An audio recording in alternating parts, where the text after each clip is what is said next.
You know, they say that imitation is the highest form of flattery, but it seems to me the highest form of flattery would be mesas.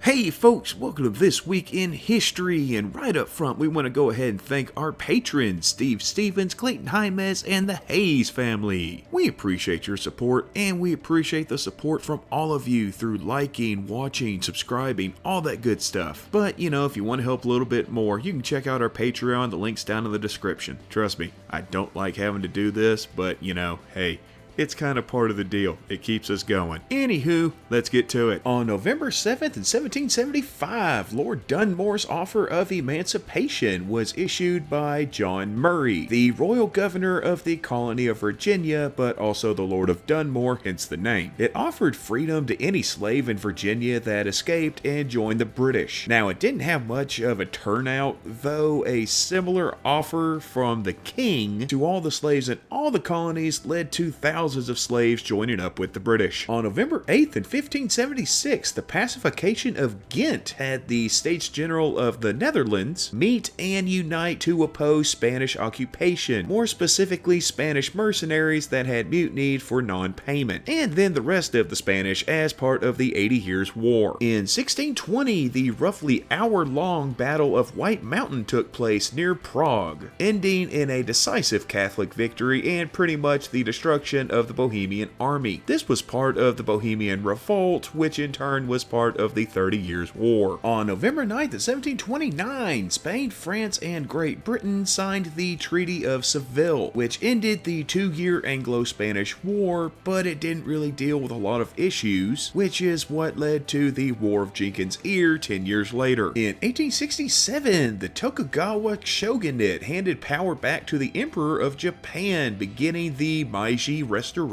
Part of this was the allowing in of outside influences when it came to technology and modernization. On November 10th in 474, Emperor Leo II died at the age of 7 after a reign of 10 months. He was succeeded as Byzantine emperor by his father Zeno, who was in no way responsible for his son's death. Like, seriously, we're pretty sure on that one. It was natural causes, no conspiracy theories. In 1599, 14 gentries who opposed Duke Charles were beheaded in the Old Great Square of Turku for their involvement in the Cudgel War, which was just a power struggle, but most wars are, in an event known as the Abu Bloodbath. This is not to be confused with the Stockholm Bloodbath, which you can learn about here. On November 11th in 1778, British loyalists and Seneca natives attacked a fort and village in eastern New York during the American Revolutionary War, killing more than 40 civilians and soldiers, rather brutally I might add, at the Cherry Valley Massacre. It was bad enough that it led to the Sullivan Expedition, where the Iroquois nation was essentially broken and the remainders fled to Canada for British protection. On November 12th in 1912, the frozen bodies of Robert Scott and his men were found 8 months after they died on the Ross Ice Shelf in Antarctica. They did, however, have in their possession the first fossils from Antarctica, including one of a tree, which proved that the continent had not always been covered in ice. On November 13th in 1947, the Soviet Union completed development of the Avtomat Kalishnikova, or AK-47 as most people know it. It was designed by Mikhail Kalishnikov, and they now make up about 20% of the guns in the world. Yeah, they're popular little suckers. And that's just gonna about do it for this week, but we'll see you back here next week. Same squirrel time, same squirrel channel. And a quick little message to the,